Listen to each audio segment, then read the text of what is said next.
a good start, isn't it? Welcome to the first meeting of the new civic year, and welcome to anyone watching on the webcast. I'd like to extend a particular welcome to Councillor Smith, to this committee, and welcome back to Councillor Wiley as well. And as always, can ask that you do what I didn't do, and that is remember to turn your microphone on. First order of business is appointment of Vice Chair. Do we have any nominations for the role of Vice Chair of the committee, please? Councillor. I'd like to nominate Councillor Calvin Horner, please. Any seconders? I'd like to second that. Thank you. Do we have any other nominations for the role? In which case, I'm going to put that appointment to the vote. All those in favour? Any against? Any abstentions? I think that was unanimous, wasn't it? Calvin, would you like to join me?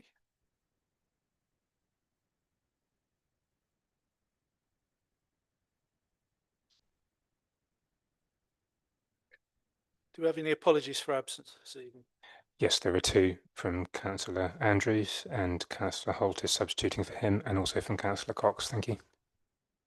Thank you.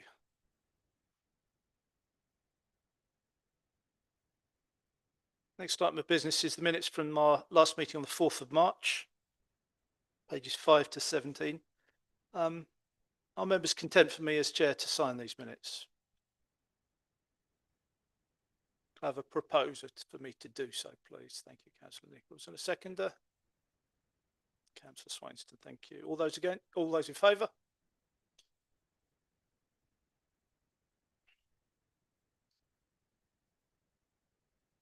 Sorry, could you just indicate clearly, please. Thank you. And any against? And any abstentions?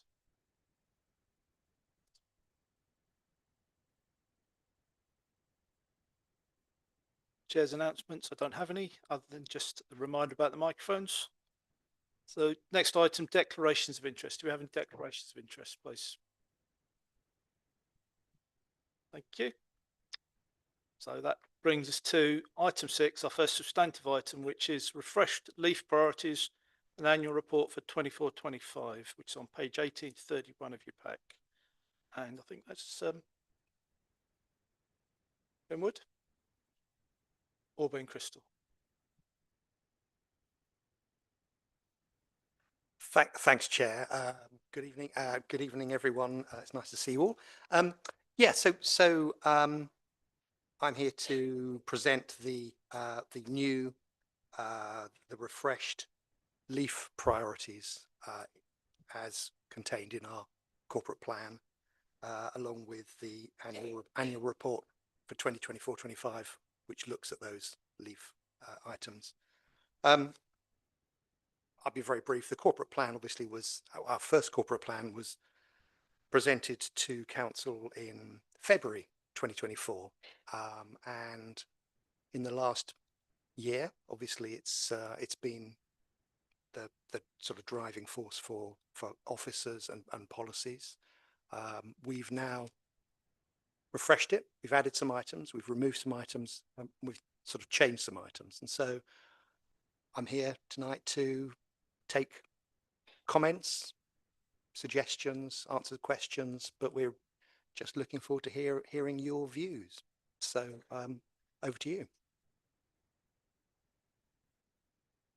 Thank you. Who's going to kick us off? Councillor Buckmaster. Thanks, Chairman. Yeah, I understand from that there have been some changes, but I'm not clear what they are. I couldn't really tell from the paper. Could we have a couple of important examples, if you don't mind? That's all. Thank you. Yeah, I'm happy to. So I think starting on 2.7 of your pack, listening, open, transparent in the council, in the first section of the corporate plan, there's an addition which is strive to achieve excellent customer service, and there is also an addition which is engage the community in local government reorganisation. Under the environmentally focused section, there is an addition, which is the maximising positive environmental environmental impacts of the delivery of the new waste contract.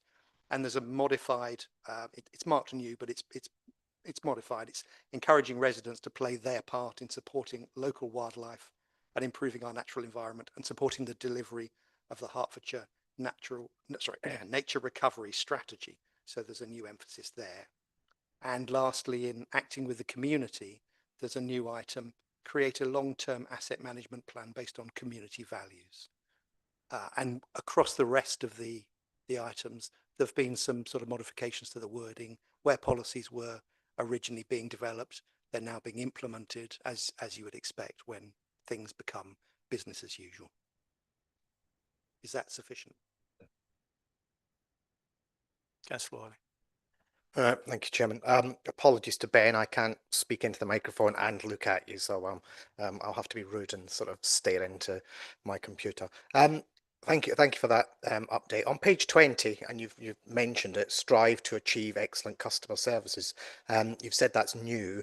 Were we not striving to achieve excellent customer services already? If not, why not? And what are we actually going to be doing that's different to make sure that we do actually achieve this? Thank you. Yeah, thanks, John. Don't worry about not looking at me. That's absolutely fine. I understand it. Yeah, of course, a council will always strive to achieve excellent customer service.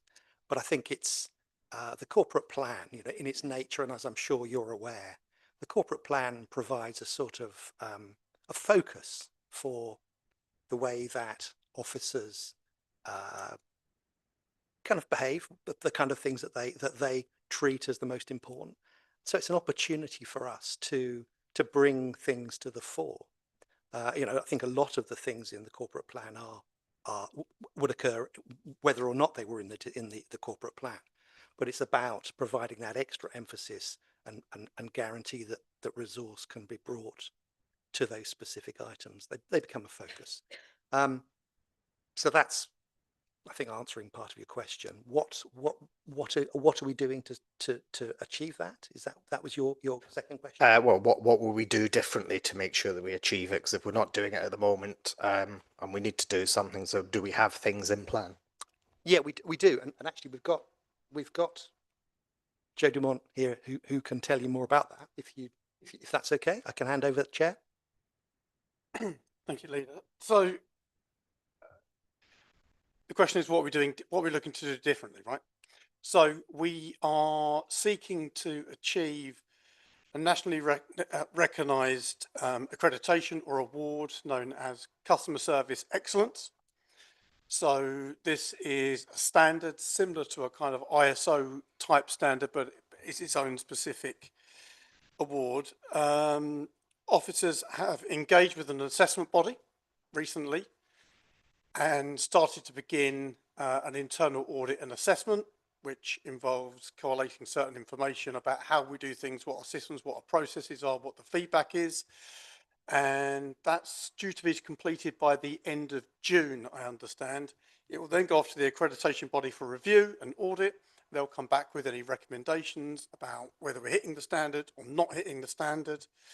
So I hope that sort of starts to answer your questions. I don't know if you want me to dive any deeper in there, but hopefully that demonstrates something is being done that wasn't being done before. No, I'm happy with that answer. Thank you. Thank you. Councillor Nichols. So I'm just rethinking because that was part of my question as well. I was just wondering if there's as you've said, there's a going for a standard in customer service. So there is obviously a review process. I just wanted to point out a positive. It was raised at Audit and Governance the other week that there was an issue around looking up your bin collection times and the amount of data that you had to impart to receive that. And I've tried it today, and you don't have to log into MyStarts or anything, just put your postcode in, and that's a massive improvement. And residents have mentioned it was a problem before, so well done on that. I do have a concern about inclusivity in customer services. I've got an example of a resident who is dyslexic, has a pay by pay as you go mobile phone and no access to a computer, and was trying to sort out, ironically, a council tax support, and contacted me because she was repeatedly having to hang on to the phone for an hour or more to try and get the answers that she wants, and then was put through to housing and was frustrated by the answer. So I don't know if there's a drive towards making the digital service more comprehensive to free up the phone time for people like that to get a better response.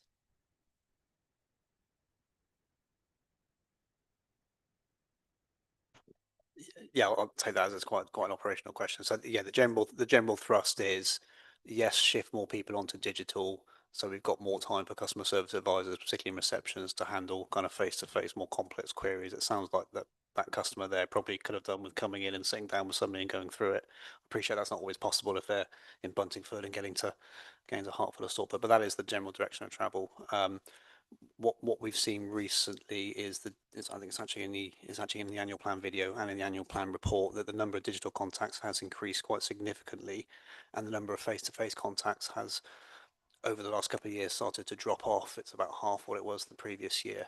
I think that's having some success in that kind of shift of behaviours, but I also think the people that are coming into reception, their needs are a bit more complex. So the amount of time that we're spending dealing with customers is probably the same as it was, even though we're seeing half as many people. So I think that face-to-face side of things is still really, really important. Councillor Swainson. Thank you. And again, apologies for having to look at my back while I speak. Are you confident that everything is being done to advertise how to get in touch with the council, be it online or through any other means? I'm asking because a question came up just this week, somebody saying, am I right that the council is only open 4 hours a week? So I think maybe we're not getting that message through to some people. Is there anything we can do about that? And are you confident that the signage on the offices about opening times is adequate? Yeah, thanks. I mean, I think experience tells us with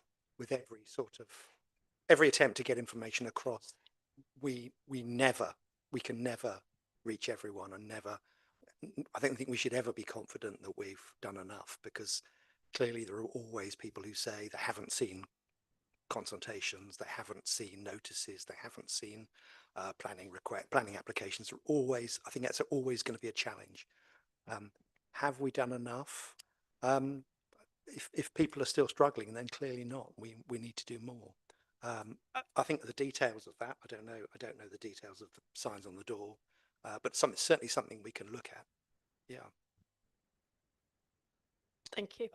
Councillor Waltham and then Councillor Clements. Thank you again. I apologise for talking to you with my back to you.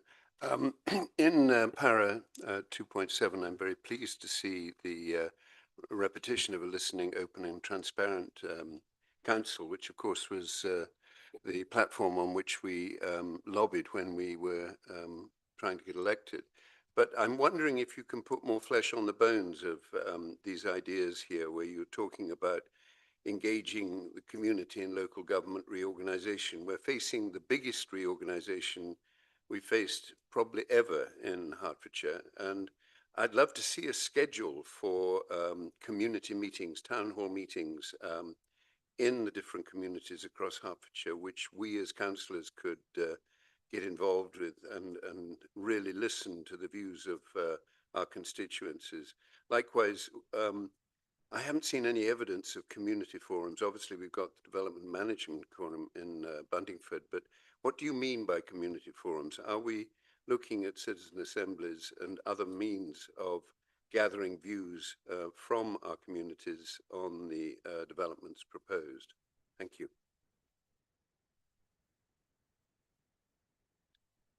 Thanks very much, David. Right, so to put a bit more flesh on the bones, local government reorganisation. So how will we be engaging the community? That is a really good question. Is there a timetable for the process? There is a very draft timetable. We know we've got to get a recommendations to the government by, I think, November the 28th, and so we've put the interim proposals into.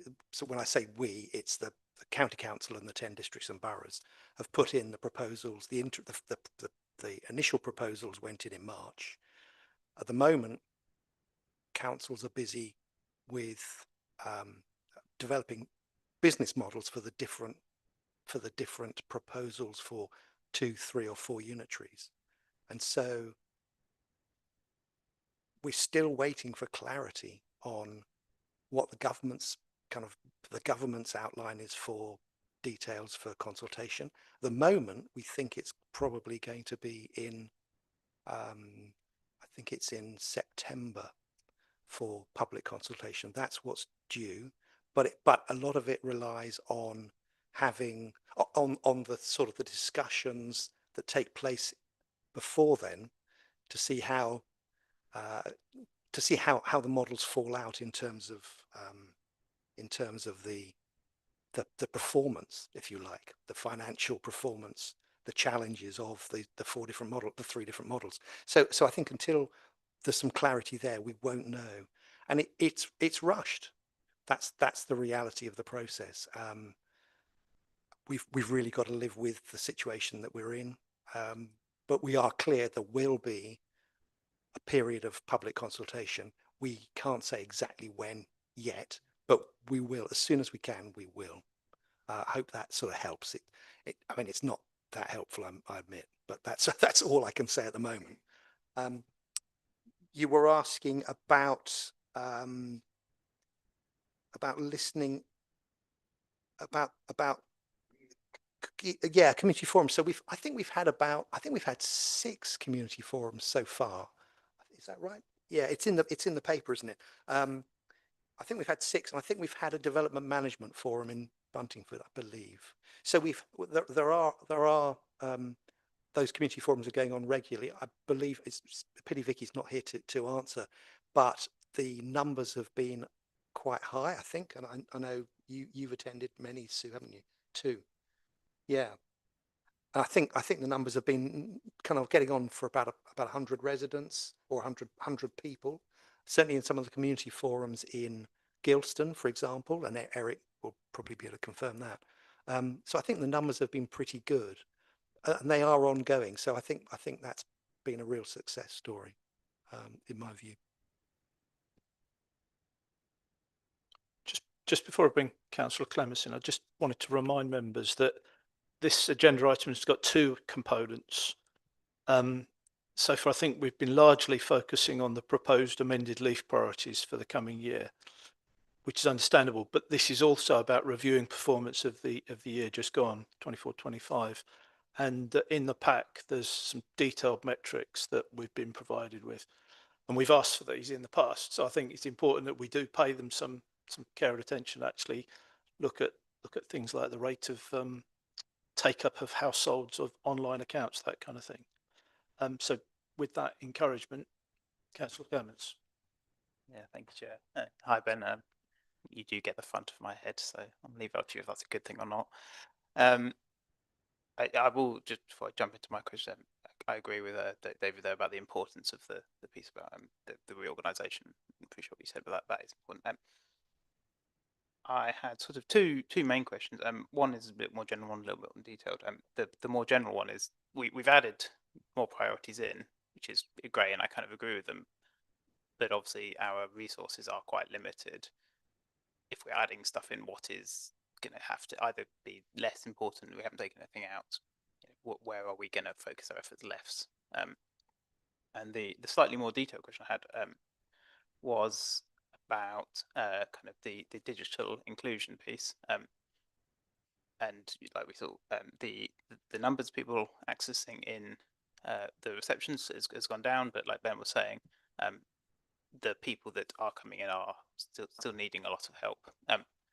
The meeting we had back in February, one of the items that is up for review as cost savings was a review of the receptions, and I followed up afterwards with Carl saying, you know, what does that mean? Does that mean we're considering closing them? We're considering changes? And the answer I got was, we haven't decided anything yet, but closing them was on the list of things being considered. I don't think anyone is saying that's a good idea, but the Leaf priorities this year have, you know, more drive to digital inclusion. I wonder if you can talk a little bit about, like, what does that mean for people who can't or would struggle, like Sue was talking about, and whether you can do what Carl couldn't do and just say, you know, they're not going to be closed, they are going to be kept open, and we are going to maintain that 4 hours that we already have, which I think is really important. And I might come back in on some of the more details, but I'll leave it for now. Okay, yeah, thanks very much. Good questions. So we've added some bits into the corporate plan, as I said. We have taken some bits out. So we've taken out two items in the listening council. If you go back and compare with the previous Leaf plan, we have taken out one in acting community and in fair and inclusive. So I think that's natural. Some things are completed. They can be removed. I mean, for example, we carried out the assessment of a switch from leader and executive to a committee member system, a committee system. That was carried out. It's been completed, and there are some actions that are arising from the committee's recommendations, but we feel that's over, and so we've taken that out. And likewise, some of the policies which were being developed last time, they're now complete, and so now they're being implemented. So it's a sort of shift. I think inevitably we never have enough resource, do we? And so it's always going to be challenging, whatever we put in. So I don't, and officers may tell me differently, but we don't think we've put in so much that can really stretch. And if it does, then we have that open and honest conversation. In the leadership group will come to us and say, look, this is just unrealistic. We can do this, but we can't do that, and that's fine. I think that's part of the process. And your other part of the question was about digital inclusion and the opening of the opening of offices for residents to visit. I think my understanding of the discussions that were had before, and my memory of it, was that they were on the list of potential ways to save money. So as we run into the budget, obviously the budget is challenging every year, and we have a list of everything. We have to look at everything, and a lot of those things will be removed from the list because we won't support them. So I think it's right that we include those. I mean, I think there are other things in there as well that we wouldn't want to include, and we wouldn't want to do, but they should be on the list as things get tighter and as budgets get harder and harder to meet targets. Then I think everything has to be on the list, and ultimately it's about the decisions that we make come the budget. So I think it might go back on the list. I don't think it will be anything that we would want to do. I don't think, we would never want to be able to say, right, we're not going to allow people to come and talk to officers. But I think it's right that it goes on to for general consideration, a list for budget preparation. That way, we're just being fair and open to all options. My memory of the meeting was that as part of that paper, there was a set of items which you had explicitly taken off the list for consideration, which was why I asked the question of, well, we've taken some things out. Everyone's saying this is a terrible idea. Why is it on the list? But we'll follow up perhaps another time with that. Yeah, I think there's multiple stages, so you don't got to get it all, the budget all sorted in one sitting. It's a process, and as the budget time goes on, you kind of narrow in your kind of options down, and so it might be that it was still on the list at that stage and it was removed later. But I think, yeah, that's just the way we were working. So, but I think it's really important to say I don't feel that we would be ending up in a situation where we would be closing offices to residents. Reducing hours? I don't think so. No, I don't think so. No, but not that I'm aware of. But no, I wouldn't expect to see that. No. Yeah, go on. Just I recall obviously that conversation we were having, and I think what the data in that report, if you can recall that before that, said before the pandemic we had about 10 to 12,000 visitors a year, and obviously when the pandemic came along, everyone stayed home, and then a lot of organisations kind of tentatively reopened, and we've done that with these much reduced hours, and obviously the footfall's been about sort of 3,000 to 4,000 for a couple of years, and then it's dropped off again this year. So I think the process that's been explained is that we keep looking at the data and the demand to see actually you match your resources to meet the demand. Now, a natural reaction to decreasing footfall for the receptionist to say, well, can we review the hours and look at them and reduce them or close them based on that? I think that's a conversation we need to have. But I'll go back to the point I made earlier, which you referenced. Even though we're seeing fewer people, those people coming in have more complex needs. So actually, I think it would be a bit of a false economy to kind of just cut hours back much further. I think, frankly, I don't think you can cut them back much further anyway. They're already at a kind of minimal amount. One of the things we are doing, however, having some conversations with some of our partners about co-locating, possibly. So, for example, the Bishop Stortford office, those that will know that office, it's only used 2 days a week. And yet, so the other 5 days of the week, it's completely empty. And I know there are some partners, some of our community-based partners would be interested in using that space, and I think that would be worthwhile exploring, because otherwise it's just sat there costing us money for no reason. So I think it's just listen to this conversation here. I wouldn't want anyone to go away with the impression that we're looking to close access to vulnerable residents who can't communicate without coming in to see us, because that is not forming part of our plans in any way, shape or form. What we're saying is that everything gets reviewed in the round, which is sensible when we're looking at budgets. But I think the conversation sort of steered probably slightly in the wrong direction. Listen to it. And as I spoke earlier, and as we were discussing earlier, the whole of the customer service piece is always under review to make sure with the limited resources that we've got, we're able to provide the best resources to the best service to our residents.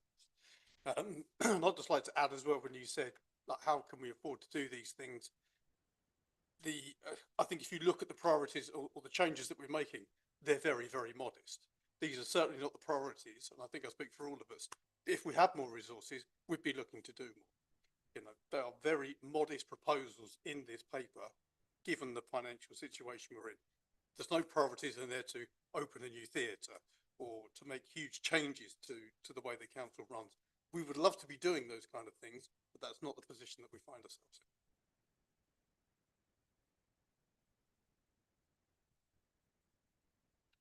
in. Anyone who's not been in yet? Councillor Buckmaster, have you been in? Thank you, Chairman. Yeah, you said look at the metrics. I was looking at the one that mentions the trend in homeless households, which is up slightly over the past couple of years, and I note the leasing of 5 self-contained flats in Hertford. Are there particular reasons why there is an upward trend in terms of the number of homeless households? Are there factors we should be aware of? And will those 5 self-contained flats kind of contain the situation? Is that sufficient? Thank you, Chairman. I think a cost of living crisis. I think what's going on nationally is tough times, and I think that's presumably there's a lot of bigger political issues that are coming up at the moment that are driving this. Will the 5 be enough? I don't think we probably enough would be when we have no homeless. I don't know if you want to add to that. No. Yeah, I mean, I think that's really, it's something that's outside our control in terms of numbers. And all we can do is try and match them as best we can. Sorry, there's some more hands. Councillor Swainson. Thank you. I'm just wondering, looking at the balance of phone calls and digital contact is more or less 50-50 really, just a bit under 50,000 of each. Are there actually any numerical targets for the time in which people get a response? And I don't just mean if it's email, I don't just mean the bounce back one saying we've received it, but actually some sort of answer. Do you actually have a target that you're working towards? So I think this goes back to the customer service accreditation that Councillor Dumont was talking to, because we do have some targets, which is immediate acknowledgement, which is on an email. That's just an auto-generated, yes, we got your email. Then we aim to respond within 3 days. And then there's some separate targets around different services. So if it's a complaint, it's within 10 working days, you know, fly tips and so forth within certain hours. I think what the customer service accreditation process is showing us that that's not at all obvious to customers. And actually it's quite fragmented trying to piece all that together.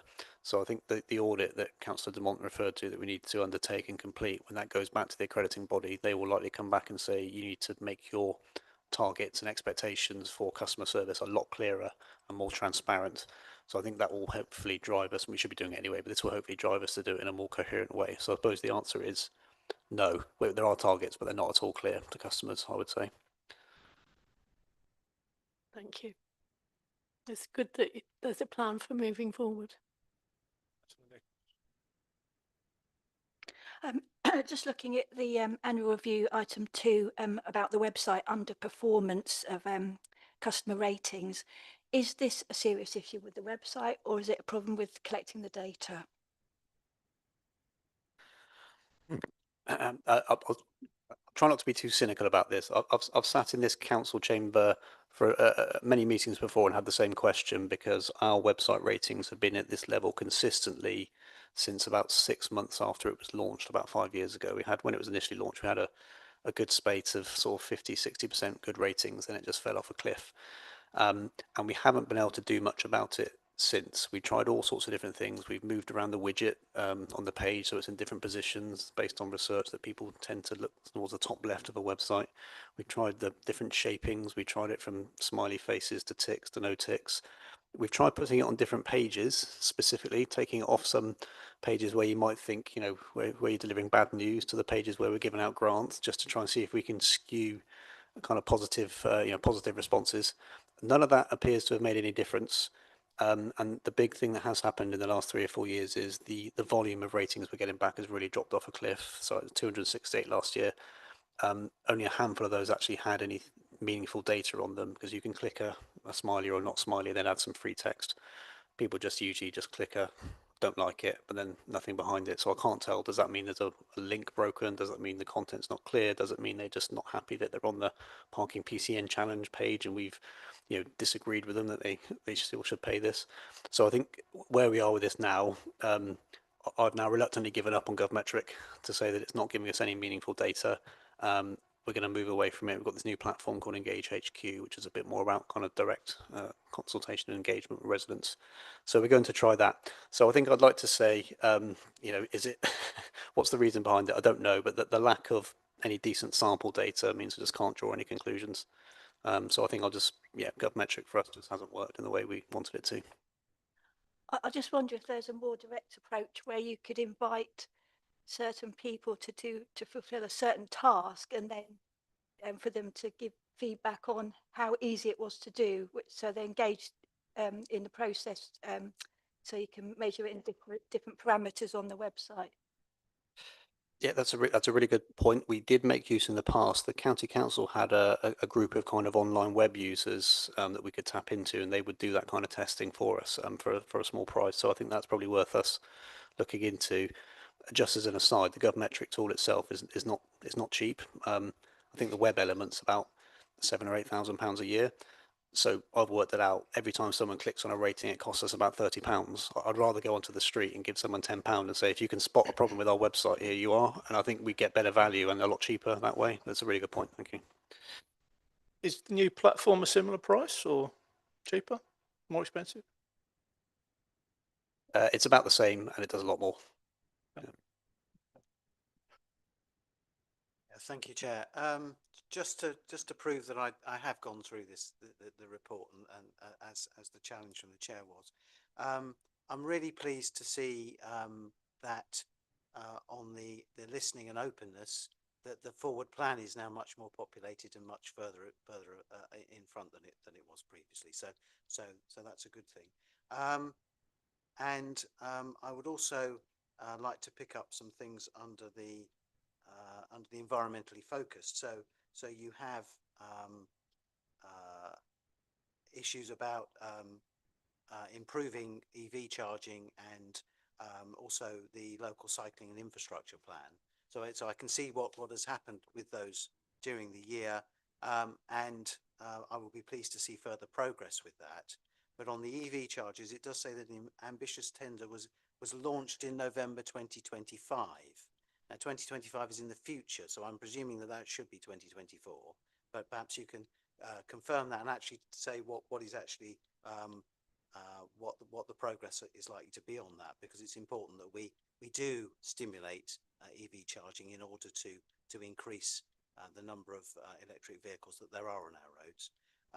And I think the other thing is that I wanted to comment on was picking up on the point made by Councillor Buckmaster about homelessness. One of the things that will resolve that is by increasing the accommodation that people can move into, the affordable accommodation. And so I would be interested to hear more about what is going on, what is going to happen in the future, particularly around the subsidised rents, which has started this year, but very small numbers of units. And is that going to be able to continue into the future? Is there a prospect of that into the future? Thank you. I can start this by saying I think it's November 2024, and then probably need to hand over to you, Ben. Yeah.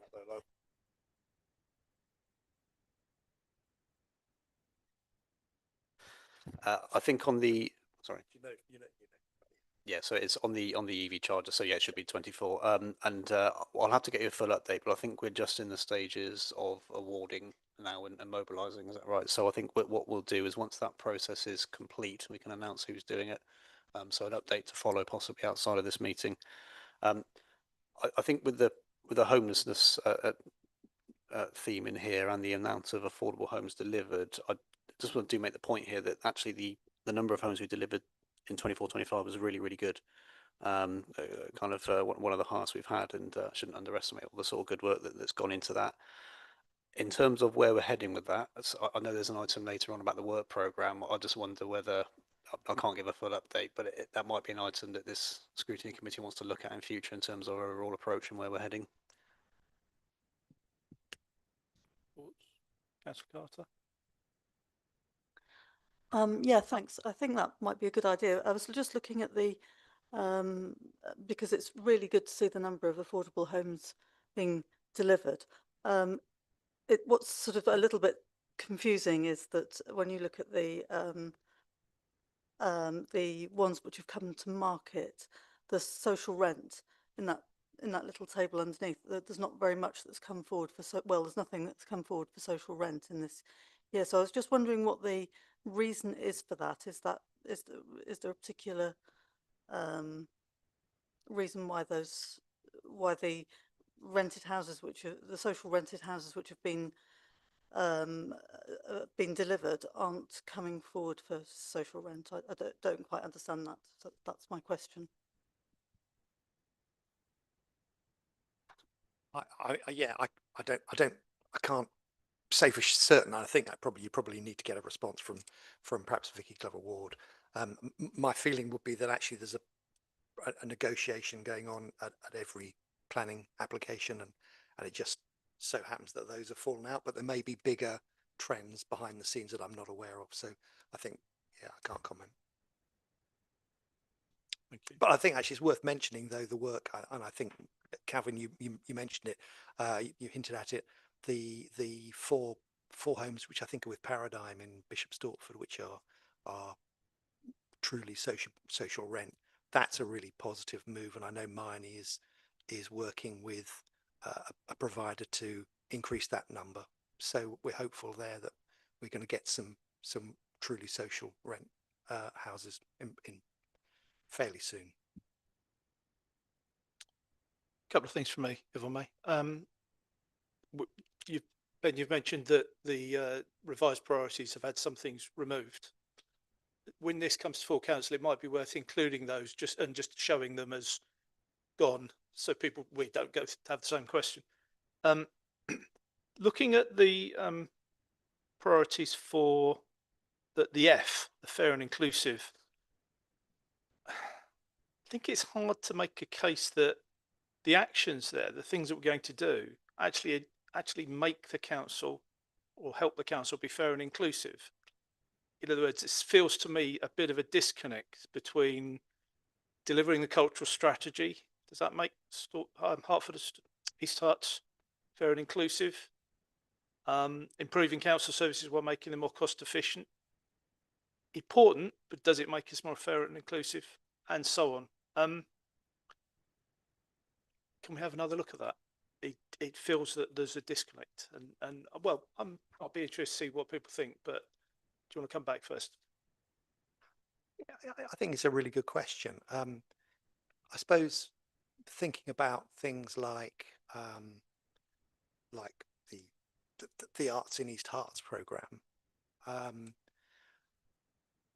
fair and inclusive can mean a lot of things. But I think in terms of arts access, we've got rural areas where I think a lot of people can't be involved or struggle to be involved in those kind of activities, and so this program gives a kind of a way of bringing people who wouldn't normally be included in those projects, those activities, brings them in. I think there's been a number of projects like that. I think but I'm happy to yeah.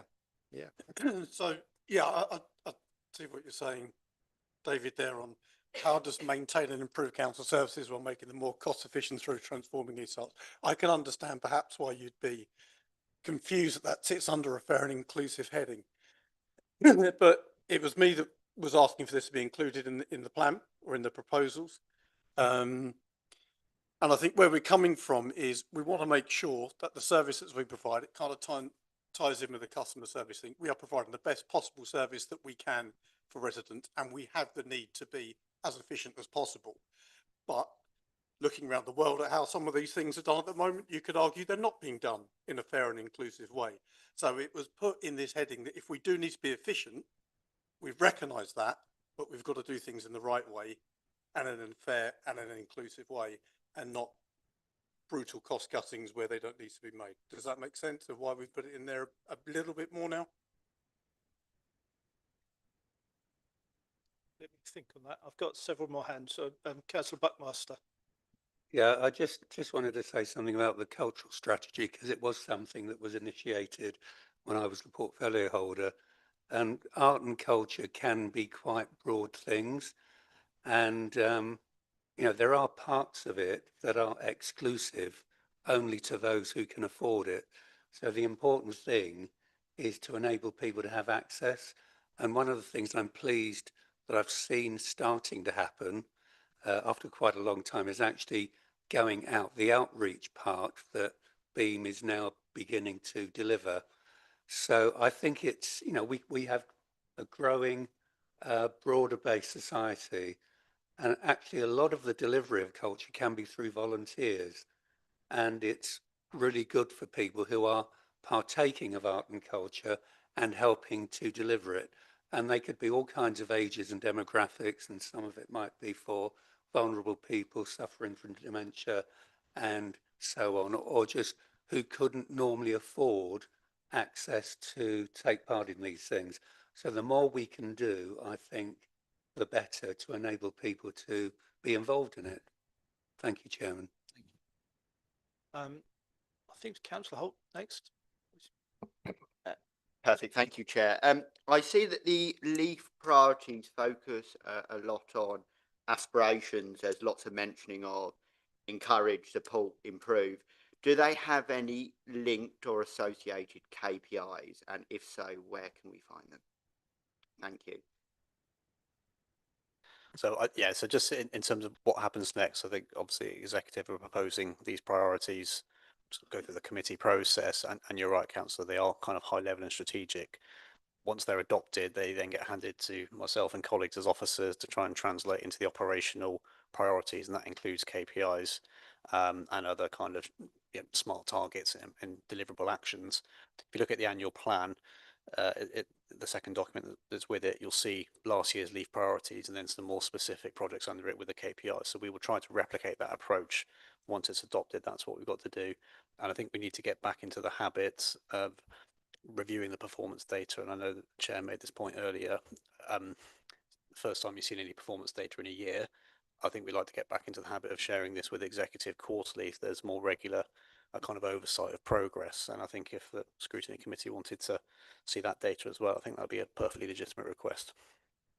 Perfect, thank you. Councillor Nichols.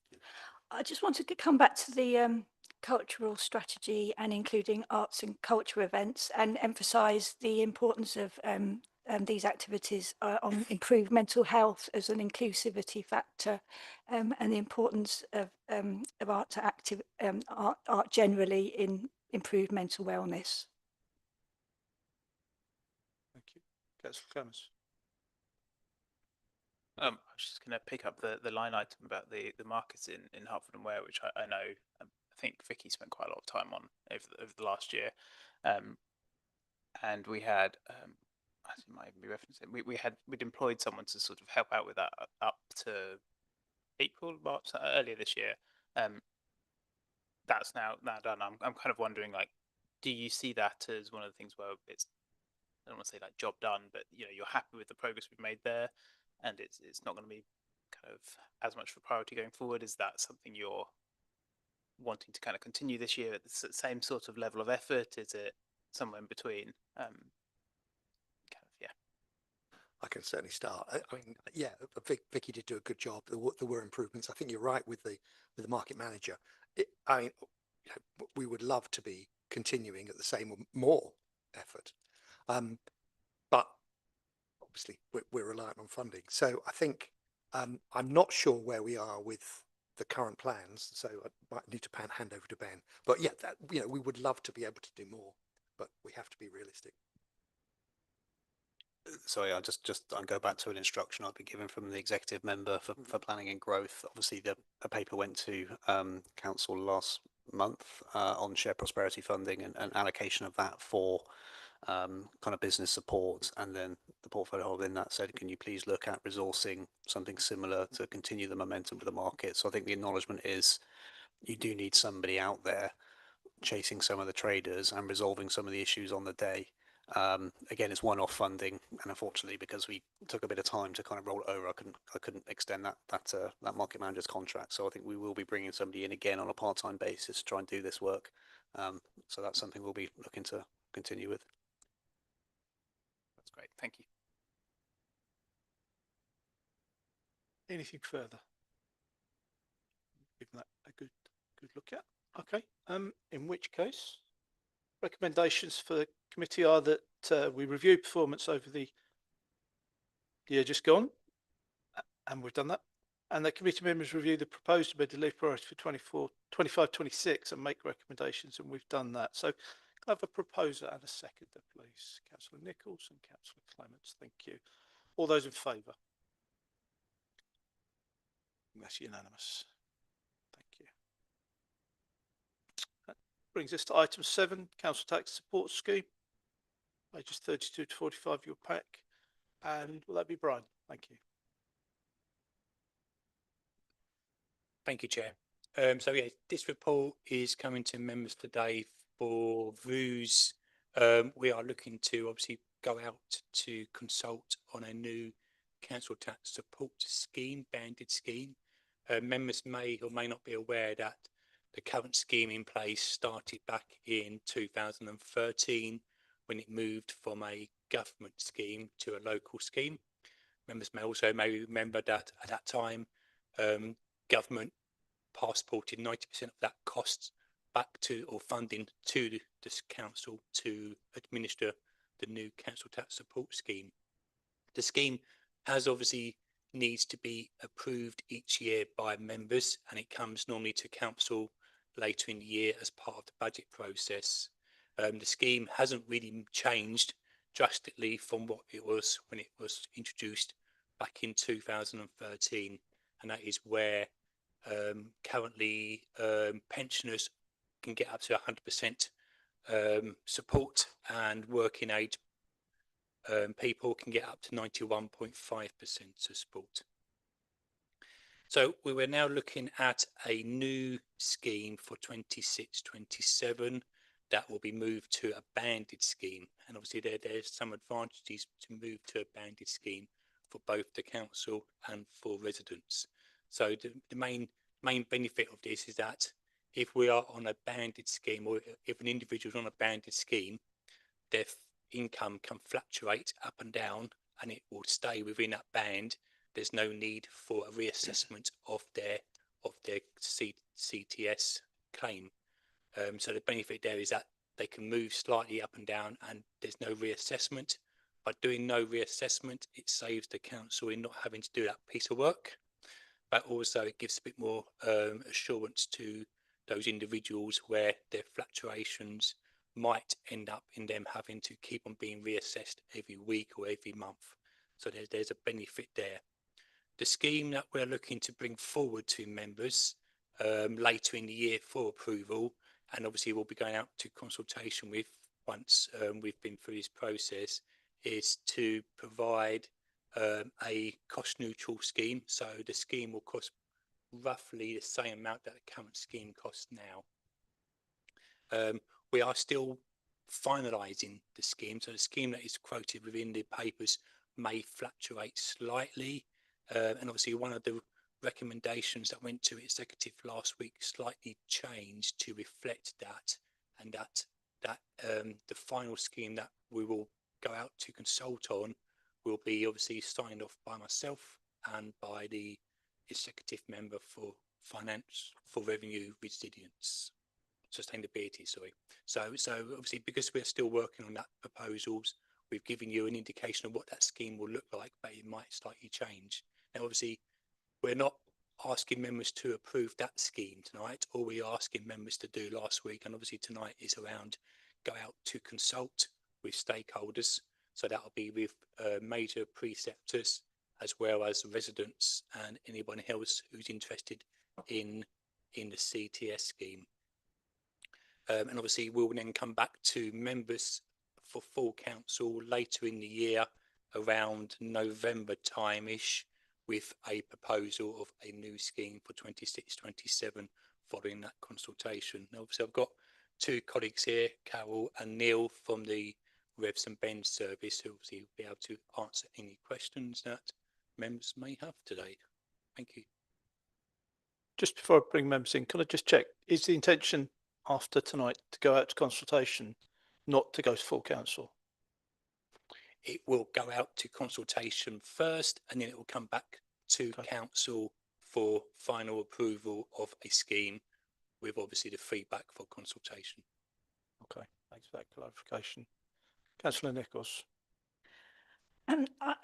There's only one option for changing the system. I wonder, is it based on examples from councils that have already adopted a similar scheme, and had wondered, have they been a success, and are there any issues encountered? Come in on that one. Yeah, evening all. Yeah, I can come in on that. I've been extensively in contact with the other arts benefit teams regarding council tax support schemes. They've been very successful. Basically, the scheme needs to be simplified. Without going into too much detail, one of the complications that we have now is a lot of the working age recipients of council tax support receive universal credit, for which there is a monthly reassessment of their award.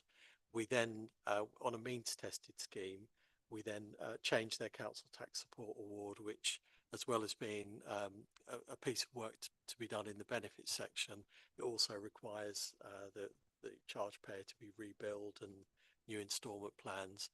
So basically the means tested scheme was incompatible, I think, with some of the changes in the benefits arena generally, and I think all of the authorities were aware of that, and which is why that we're looking to do the same as the other arts authorities, which is look for a banded scheme, just to simplify it, make it fairer, make it simpler. I think from discussions I've had with colleagues in other councils in the county, it's been successful. It's cut down administration. It's been simpler for the residents, and assists on collection rate on occasions where you've got a more targeted scheme and a simpler scheme. It makes collection easier. So yeah, it's been successful where it's been done, and I think most of the authorities now in Hertfordshire have got a banded scheme or a change scheme from the 2013 model. Councillor Marlowe. Yes, the banded scheme sounds a good idea. I'm just curious to know what kind of saving do we think we might make, and I appreciate that's a bit of a difficult one, but also where would that saving go? Does it come back to us or does it go back to government? How's it seen? So there will be no saving in context to the scheme itself. So the council tax support scheme will still cost roughly the same amount of money. The saving that might be generated is from less resources required within the benefits team to administer the actual reassessment of cases. However, there's work need to be done around more the collection side of things, and obviously trying to encourage individuals to set up plans going forward to make sure that they are paying their council tax. So the saving hopefully will be around improved collection rate for the council. Just going to come back on that if I may. The paper says that based on current modelling, were the new scheme to be in place at the current time, the cost would be approximately 224,000. However, you've just said you're aiming for it to be cost neutral. So what changes are you going to make to the scheme to eat into that 224,000? So first of all, that 224,000 is the total scheme across the three preceptors, ourselves, county, and also the police. So our share of that would be roughly around 10% of any cost increase or reduction. Like I said, we're still modelling the final scheme, and obviously, again, the idea is to get back to a cost neutral position. Now, there might well end up being a slight under or over, depending on what the final scheme equates to, but the purpose of this is to try to be a cost neutral impact. But again, I can't say it will be finalised as a cost neutral. It might just be a slight increase or a slight reduction depending on what the outcome of the final scheme. Also, you've got to bear in mind that this is based on current numbers, and obviously numbers changes daily, weekly, monthly. So again, in a year's time, the numbers could be completely different and the scheme will be a completely different costing in that sense. No, thank you, Chair. First to say that I think there are many things in here that I would welcome. So firstly, that having the nil rate band and also having the banding is a simpler thing. I'm a little bit concerned where you have banding, though, that there will be at the margins a regressive tendency, because when somebody moves from one band to the next, they'll suddenly start paying the council tax, and I presume that's paying the 20% council tax on their whole bill. So I don't know whether that has been looked at and considered. The other things were perhaps for clarification. You talk about there being an amount in there for the housing element. I presume that's all of the housing element of universal credit would be disregarded. And I know these are quite sort of technical comments, but they're comments that I've got around that. And I think when it comes to the consultation, I would urge you to specifically consult those agencies that support people who are on benefits. So that's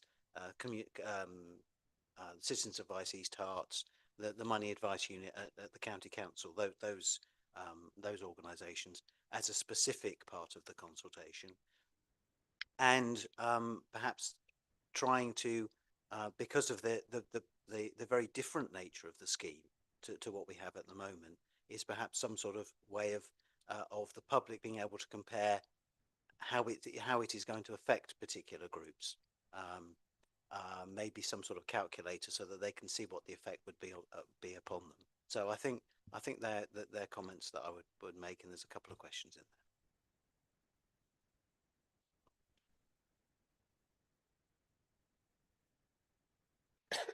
I'll come in on a couple of those, just about the housing element component of universal credit. That isn't taken into account for the council tax support assessment. We have a mechanism at the moment where we evaluate universal credit awards and only apply what's suitable for the council tax support assessment, and the same would apply in the banded scheme. The housing element is separately accounted for. Really, we're able to get the information from the Department of Works and Pensions about the universal credit award, so we can disregard the housing element. Just to add to that as well, because we're still doing the modelling, we can put in and take out disregards for other things as well, as if we need to. But we're also looking at the point you made about the bands. We have some flexibility around those, so we are still doing some modelling on extending those bands, maybe not having a 20% cut off at the end, maybe moving it slightly so it's 15% or something like that. So that's all part of what we're still doing. Regarding consultation, I think very valid points about consulting with partners and everything. We've engaged a consultant who's going to help us with the consultation. Some of that will be digital consultation, but the full plan for that isn't in place yet, but we will take on board and do some face-to-face where we can. We don't currently have a tool, and I think it would be cost prohibitive to create one at this stage for customers to calculate whether they'd be worse off or better off on it. No other council has had that tool either, to my knowledge, so it's not something we could find quickly and add to the scheme.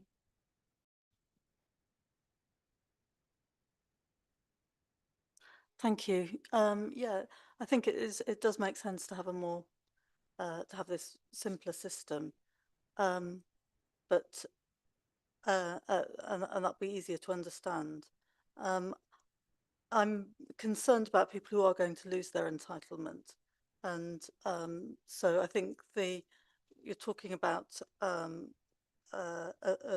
provisions to protect individuals who experience exceptional hardship, and maybe some kind of transitional protection as well. If people are losing, a significant amount of, if the council tax, if they're going to lose a significant amount of money. So is there a possibility of tapering it so that people can get used to a more, to a different system rather than suddenly going from one to the next?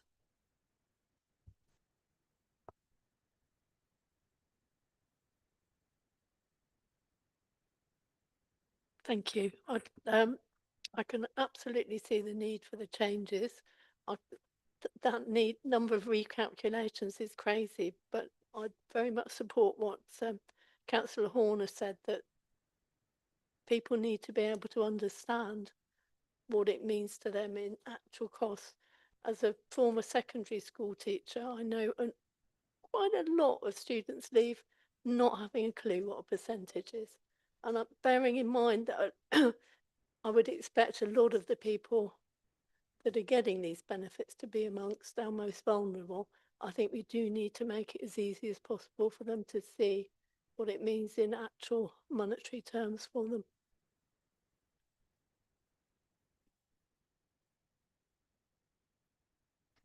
Thank you, Chair.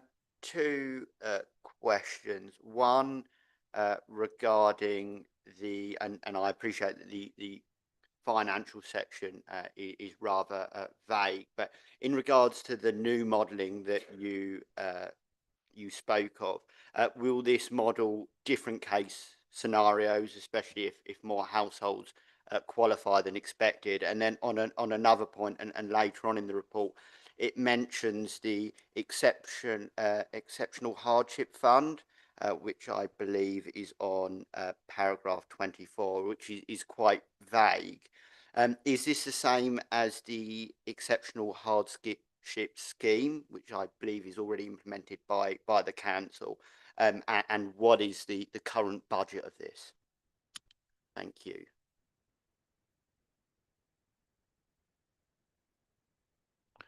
I believe the scheme is the same as you mentioned. I'm not sure top of my head what the budget is in relation to what we've got available in that fund currently. But obviously we can come back to members on that in due course. Thank you. And sorry, and just on the other question regarding modelling, will the modelling include those variety of different case scenarios if the more households than expected qualify? Yeah, we're doing all scenarios basically, from like 100% entitlement down to also reducing the liability that we assess it on, so that some some customers would end up paying something. So there's a range of modelling that we're doing. Brilliant, thank you. Councillor Carter. Yeah, sorry, I just wondered if I could have a comment on the possibility of having a transitional arrangement, particularly for those who are going to lose a lot of money. Thank you. It's something that we can look into and obviously look at to see what the options are out there. I can't comment on whether it's possible or not, but we'll be taking a note and we can obviously incorporate that into our scenarios and see whether that's a feasibility or not. Councillor Buckmaster. Thanks, Chairman. Just picking up on something Councillor Swainston said, and it is quite possible that during the consultation, the people who are affected will not be the people responding. It may be other people. So I guess we need to do whatever we can to ensure this is inclusive. And of course, when we eventually implement such a scheme, I think people need to really understand the reasoning around why their benefits have changed, really. It's got to be so straightforward so that people are clear on that. Thanks, Chairman. Thank you. That's Clemens. Yeah, thanks, Chair. I would just also kind of echo what Councillor Horn was saying about the cut-offs and the band edges. I think I'm reading it that we are designing these bands ourselves, and we've got it so that I think it's 43% of people are going to gain, 43% are staying about the same, and there's 14% are going to see some reduction, and some of those look like quite significant reductions. I'm wondering if you I was struggling to kind of picture who the characteristics of these people are, or if there are kind of a theme in the kind of types of people who are losing quite large amounts of money, and whether we considered having kind of a smaller fraction of people gaining, and sort of backfilling that, kind of reducing the losses there. Like, how are we making that decision? Because presumably, 43% of gaining, presumably a smallish amount to account for 14% losing quite a large amount. Does that make sense? To comment on that, part of the modelling is we put in predefined parameters that, as you say, we can choose. Then we do analysis on it, which is what Neil does a lot of, to see if we've got the modelling target correct. And then we also look at the losers, the big gainers, etc. And then we tweak the modelling and go through the whole process again, get another outcome, and then do some more analysis on that. So it's an ongoing task. Yeah, the objective, obviously, when we're looking at the scheme and looking at the bands and everything, is to make it that there are less, we obviously want to minimise people that are going to lose any benefit. It has to be realistic, of course. We have to look at costs if people are going to be better off, or really, I suppose our objective is to continue with the scheme as it is now, so that there aren't any major losses and gainers, but that we have the advantages, the financial advantages to the council, and minimise any disruption for residents. I just wanted to mention actually about agencies that will probably be involved in the consultation, Money Advice Unit, for example, CAB possibly. They will be well used to consulting on banded schemes. They will have done it at other authorities. And again, they'll be asking similar questions to yourselves. You know, what happens if people lose out? You know, is there something there to protect people? So hopefully that will be a meaningful part of the consultation once we've established what scheme we're going to go with. Councillor Nichols. I just wondered, it's mentioned in the report that due to fluctuations in universal credit and reluctance of people to apply for CTS, people are missing out at the moment. I wonder how that compares to the estimated numbers of people who will lose out through in the new system through not qualifying for payments, and also how long it will take to go through the individual cases and assess whether any other help is available to compensate for the lost CTS.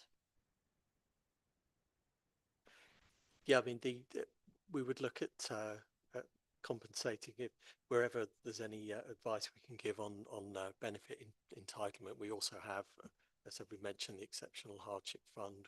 Also, depending on the circumstances of the person, the discretionary housing payment fund could be something that we would look at.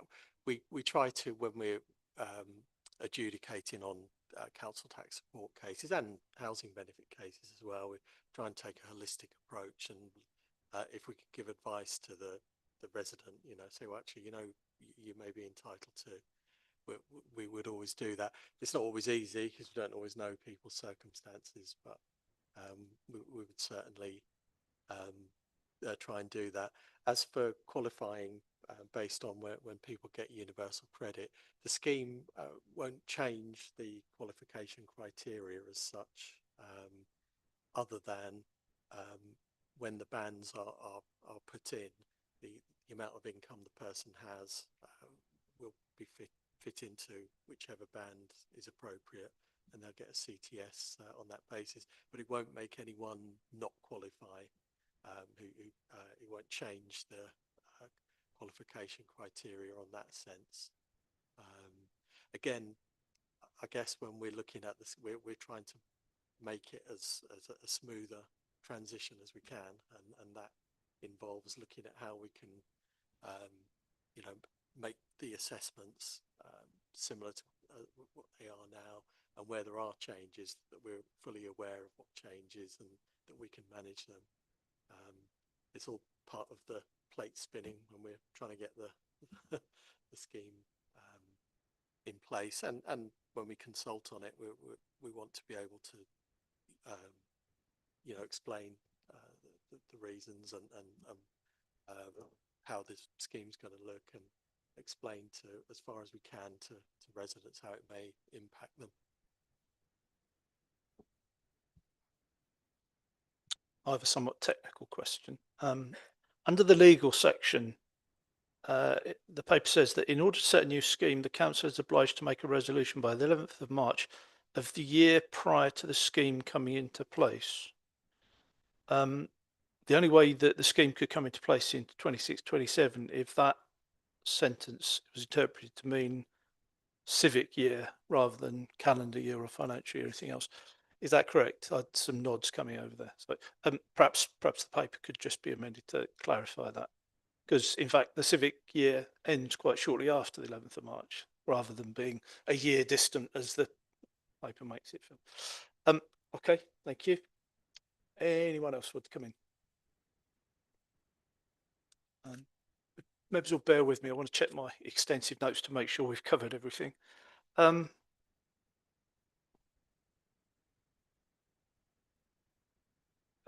It's an observation rather than a question, but there's been some discussion about the use of a calculator, and you've indicated there isn't one available in the time scheme, in the time available, in which case having some worked examples in the paper I think would be the next best thing, so people can find the person who's closest to them.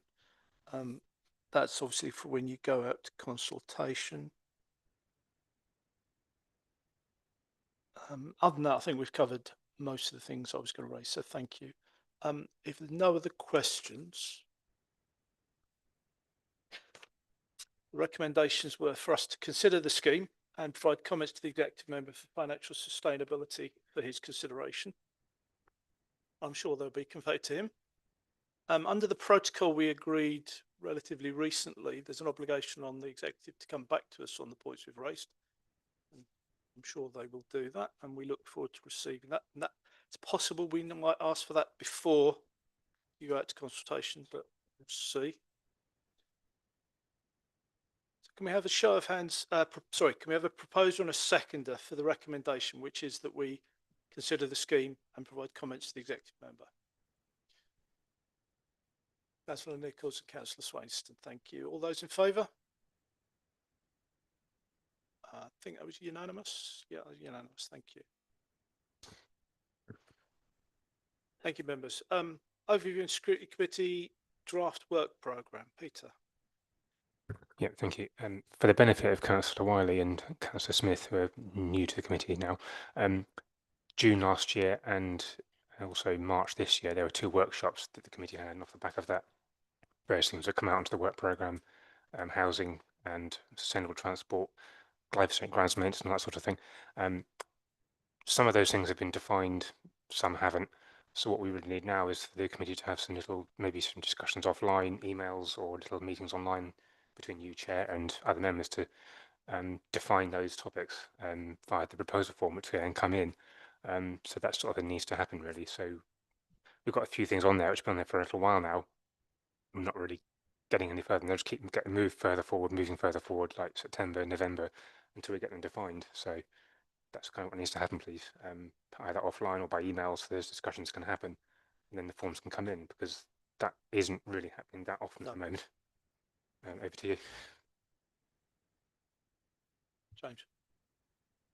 Thanks, Chair. I just wanted to reiterate what Peter was saying there. I think just looking at the some of the items you've got in the work plan, I recognise some of them from quite a while back now. I think that the transport one is one that possibly came up in your March workshop.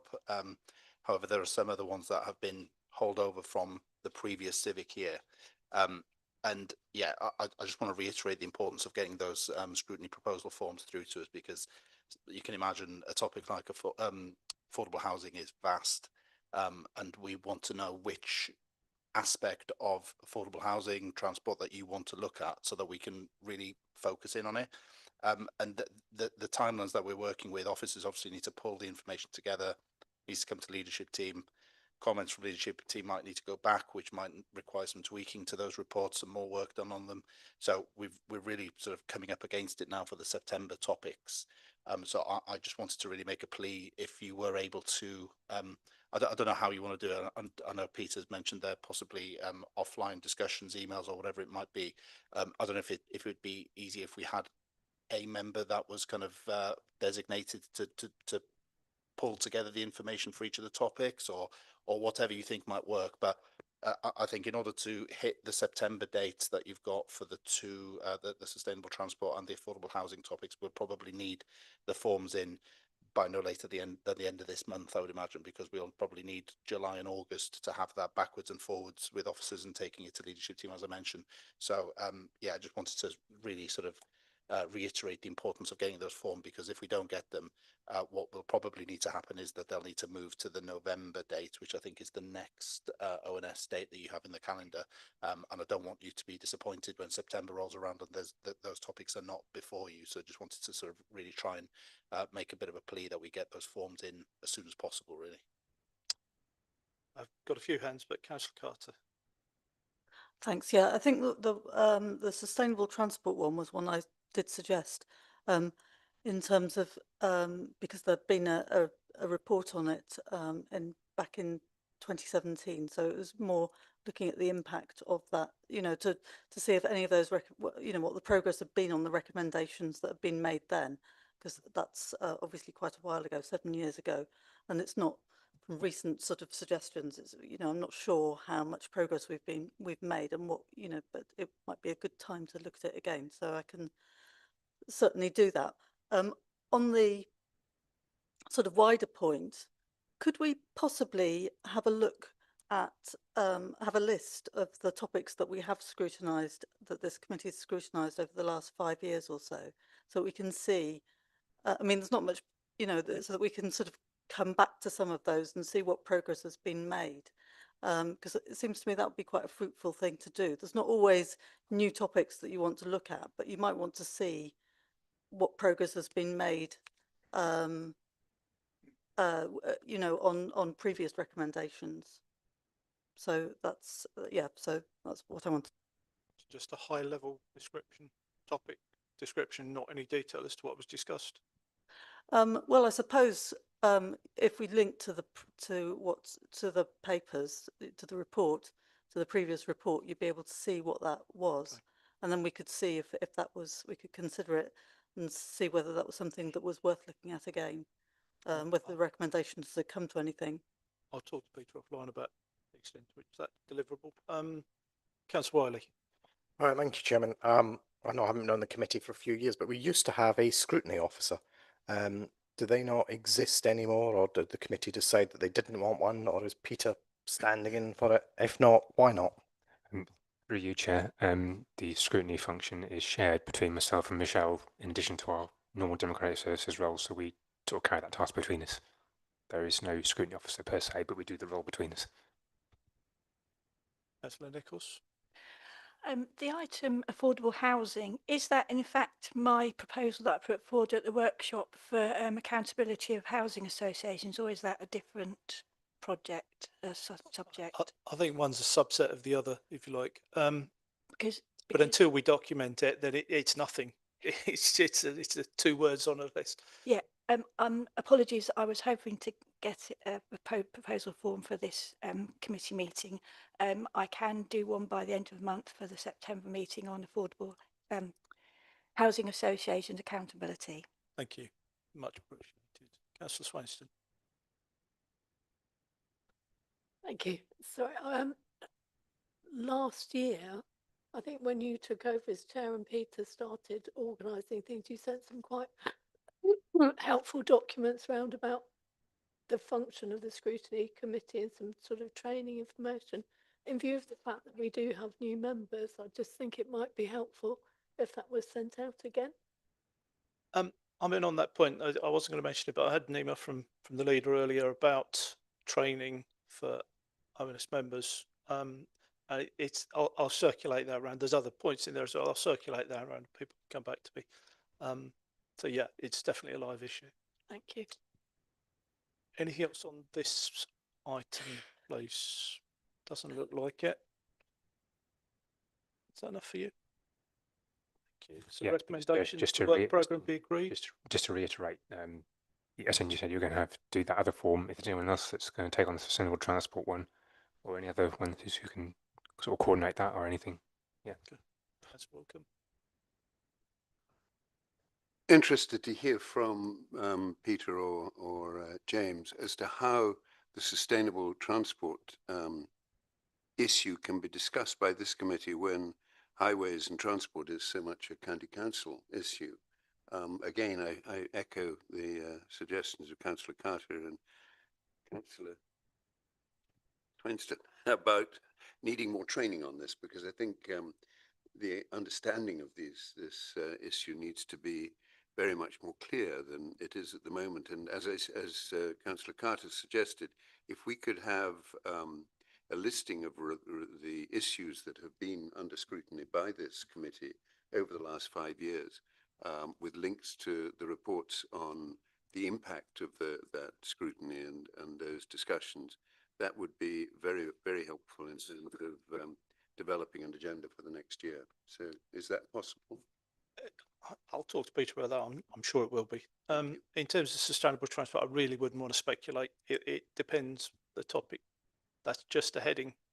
So Kelvin, did you want to come in? Just to say on sustainable transport, David Walkham is completely right that it is mainly a county council matter. Clearly, it's something that has been looked at by this committee before, so therefore it would suggest that it is something that we do have a role in as a district council. One of those, of course, at the moment, very much live, is the local cycling and walking infrastructure plan. So, which I believe is going through another stage of consultation in the autumn. So that might be something again that we can feed into and see how that is progressing.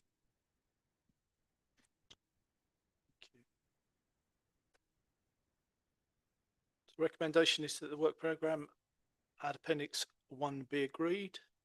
Proposer, please. Councillor Swainston, seconder. Councillor Carter. All those in favour? Any against? I think that's unanimous. Thank you. There being no further urgent items, that concludes tonight's meeting. Thank you, councillors. 8:25.